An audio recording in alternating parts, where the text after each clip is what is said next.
2025 में everybody is having hobbies, but क्या आप भी ऐसे हो जो पूरा दिन काम, कॉलेज या क्लासेस में इतने बिजी रहते हो कि आपके पास हॉबी के लिए टाइम ही नहीं है? तो ये वीडियो आपके लिए है। आज की वीडियो में हम 3 चीज़ों पर फोकस करने वाले हैं।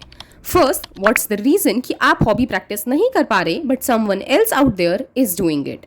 नंबर 2, कैसे आप मल्टीपल हॉबीज को एक्सप्लोर कर सकते हो, वो भी बिना किसी प्रेशर के। एंड नंबर 3, दैट इज कैसे आप अपनी बिजी लाइफ में भी उनके लिए टाइम निकाल सकते हो। देखो, हॉबीज सिर्फ टाइम पास नहीं है, ये वो छोटे एक्शंस हैं जो आपको खुशी देते हैं एंड इससे आप रिचार्ज फील करते हो। सो पहले इसे ब्रेक डाउन करते हैं। सबसे पहले समझो कि आपको एक्चुअल में क्या करने में मजा आता है। डोपामीन का शॉर्ट टर्म हैप्पीनेस नहीं, but actually real satisfaction. So clarity लाओ कि क्या वो गिटार बजाना है या फिर स्केचिंग, पेंटिंग या फिर और भी कुछ। Here is the list of hobbies जिसमें से आप अपनी पसंदीदा हॉबीज को ढूंढ सकते हो। डेली इसको इंश्योर करो, ये अभी हम सेक्शन 3 में आगे देखेंगे। साथ ही कैलेंडर में जैसे आप मीटिंग को मार्क करते हो उसी तरह से हॉबी के लिए भी एक स्पेसिफिक टाइम निकालो। एडिशनली हॉबीज हमेशा शांत एनवायरनमेंट में करो जब सिर्फ आप और आपकी हॉबीज हो। एंड देन एक वीक की हॉबीज को प्रैक्टिस करके देखो एंड आपको आपका मूड बेटर लगेगा, स्ट्रेस कम होगा और प्रोडक्टिविटी भी इंप्रूव होगी। साथ ही इससे अपने फोन एडिक्शन को भी कम कर पाएंगे। Now let's see our first section. Let's be honest, हम बोलते तो रहते हैं कि हमारे पास टाइम नहीं है, बट उससे ज़्यादा टाइम हम फ़ोन में निकाल देते हैं।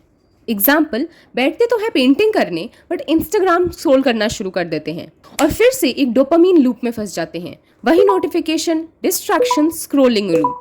तो हार्ड फैक्ट यही है दैट यस, आपका फ़ोन ही आपकी प्रॉब्लम है। तो जब आप हॉबीज़ के लिए टाइम निकाल रहे हैं तो फ़ोन को डू नॉट डिस्टर्ब पे रख दो या फिर दूसरे रूम में छोड़ दो ताकि आप अपनी हॉबीज को कमिटमेंट दे सको। सेक्शन 2, हॉबीज के साथ साथ एक मिसकंसेप्शन होता है दैट मुझे सिर्फ एक ही हॉबी चुननी चाहिए। बट ये हो सकता है कि आप किसी एक हॉबी को सबसे ज़्यादा पसंद करते हो, बट अपने आप को लिमिट मत करो। अगर मंडे को आपको रीडिंग का मूड है एंड फ्राइडे को स्केचिंग का, सो दैट्स टोटली नॉर्मल। आप यहाँ पे 3-3-1 रूल का भी यूज़ कर सकते हैं। सो 3 हॉबीज़ जो आपको रिलैक्स फील कराती है, 3 हॉबीज़ जिससे आप कुछ नया सीख सकते हो एंड एक हॉबी जो आपको किसी तरह का स्किल सिखाती है। इंटरनेट आपके लिए बहुत ज़्यादा काम आ सकता है। यूट्यूब, कोर्सेरा, फ्यूचर लर्न जैसे प्लेटफॉर्म्स पर आप अपनी हॉबीज़ के फ्री में ट्यूटोरियल्स देख सकते हो एंड उसको प्रैक्टिस कर सकते हो। और अगर आपको लगता है कि आपको थोड़ा और पुश चाहिए, सो ट्राई करिए कि आप किसी ग्रुप या क्लास का हिस्सा बन जाओ। इससे आपको स्ट्रक्चर मिलेगा, मोटिवेशन भी रहेगा और हॉबीज़ को कंसिस्टेंटली प्रैक्टिस कर पाओगे। अगर आप अभी भी कंफ्यूज हो कि आपको कौन सी हॉबीज़ ट्राई करनी चाहिए, सो आप अपने बचपन को याद करो कि आपको पेंटिंग ज़्यादा पसंद थी या फिर डांसिंग या फिर comic banana.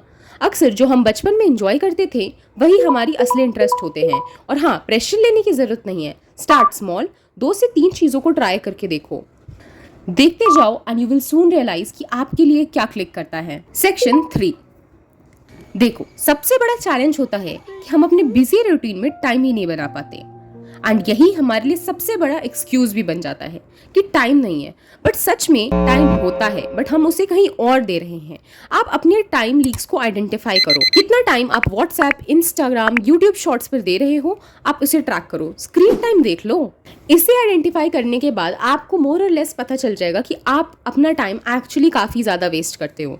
So now that you have decided कि आप हॉबीज़ को प्रैक्टिस करोगे, सो आप अपने शेड्यूल के अकॉर्डिंग एक टाइम ब्लॉक बना सकते हो।